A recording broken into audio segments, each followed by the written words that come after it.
जिला रामबन की बात कर लेते हैं। जिला रामबन में एक ब्लॉक है अखड़ाल, जहां पर 2 नशिस्तों के लिए इंतखाबात हो रहे हैं। आज सुबह से ही बड़ी तादाद में लोग हक़ राय दही का इस्तेमाल कर रहे हैं। इस बीच बड़ी खबर आ रही जिसका रुख कर लेते हैं। नारबल इलाके में गोलियां चलने की खबर है।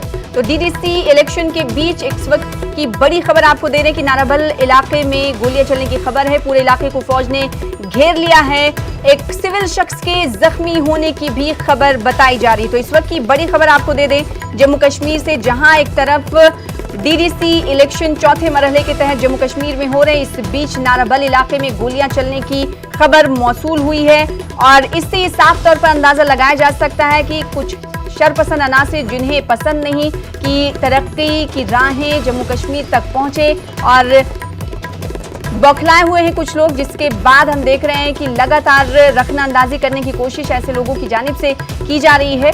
एक सिविल शख्स के इस पूरे वाक़े में जख्मी होने की खबर आ रही है। फौज ने पूरे इलाके को हालांकि घेरे में ले लिया है, मुहासरे में ले लिया है। तो नारबल इलाके में गोलियां चलने की खबर मौसूल हुई है। इससे पहले अगर हम बात करें तीसरे मरहले के तहत जब वोटिंग हो रही थी, उस वक्त भी एक पोलिंग तशहीर पर जब तशहीर करने के लिए एक नुमाइंदा जा रहा था तो उन्हें गोली मार दिया गया था। इस बीच एक और खबर चौथे मरहले के तहत नारबल से मौसूल हो रही, जहां पर गोलियां चलने की खबर मिल रही है। हमारे साथ हमारे नुमाइंदे मुनीर हुसैन हुर्रा जुड़ रहे हैं। मुनीर, कितने बजे गोलियां चलने की खबर मौसूल हुई और क्या इलाके में इस वक्त हालात बने हुए हैं? देखिए सना, ये नेशनल हाईवे है, श्रीनगर बारामूला नेशनल हाईवे है और वहाँ पे अभी 10 मिनट पहले यहाँ पे ये खबर हुई कि वहाँ पे कुछ फायरिंग हुई है। तो अभी ये खबर है कि एक सिविलियन जख्मी हुए और ये भी खबर आ रही है कि किसी सीआरपीएफ कोई गाड़ी आ रही थी, सीआरपीएफ के जवान ने कोई फायरिंग की है उनपे, तो उनको मुश्तबा वो गाड़ी लगी थी। तो उस हवाले से अभी कंफर्मेशन नहीं आई है सिक्योरिटी फोर्सेज की तरफ से, मगर ये जरूर है, ये भी खबर आ रही है कि एक सिविलियन उसमें जख्मी हुआ है और अभी जो पूरा एरिया है उसको कॉर्डन ऑफ कर दिया है, वहाँ पे मुहासरे में ले रखा गया है फौज ने और इस वक्त तलाश कार्रवाई है वो जारी है। इस इलाके में डीडीसी के चौथे मरहले के तहत इंतखाबात तो नहीं हो रहे?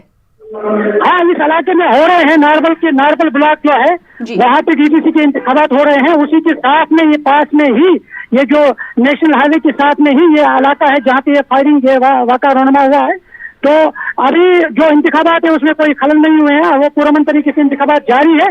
ताहम फौज ने जो है वो पूरे इलाके को मुहासरे कर रखा है। अभी जो तलाशी कार्रवाई है वो जारी है। जी मुनीर, हम ये जानते हैं कि जम्मू कश्मीर में इंतखाबात कराना पहले से ही चुनौती भरा होता है। ऐसे में चुनावी अमल में रखना अंदाजी करने की कोशिश की जा रही है। ऐसे में बड़ी चुनौती पैरामिलिट्री फोर्सेज और फौज के सामने ये जरूर है कि क्योंकि जितने भी इलेक्शन जो है वहाँ पे ये रखना डालने की कोशिश की जा रही है मिलिटेंट की जानिब से, ताकि इसमें खलल पड़े जो जमहूरी अमल है। ताहम इस बार जो जितने भी मरहले हुए हैं वो पुरअमन तरीके से हुए हैं। आज भी ये उम्मीद की जा रही थी कि ये पुरअमन तरीके से, मगर ताहम इस वक्त जो रखना डालने की कोशिश की गई है मगर उससे उतनी फर्क नहीं पड़ेगी और जिस तरीके से होना चाहिए। सना जी, तो हालात इलाके में पुरअमन बनाने के लिए सिक्योरिटी दस्ते ने इलाके को पूरे तरीके से मुहासरे में ले लिया है। मजीद तफसीलात बता रहे मुनीर हुसैन हुर्रा। बेहद शुक्रिया मुनीर हमारे साथ जुड़ने के लिए, तफसील देने के लिए। फिलहाल इसी के साथ रुकेंगे छोटे से ब्रेक के लिए, जल्द लौटेंगे।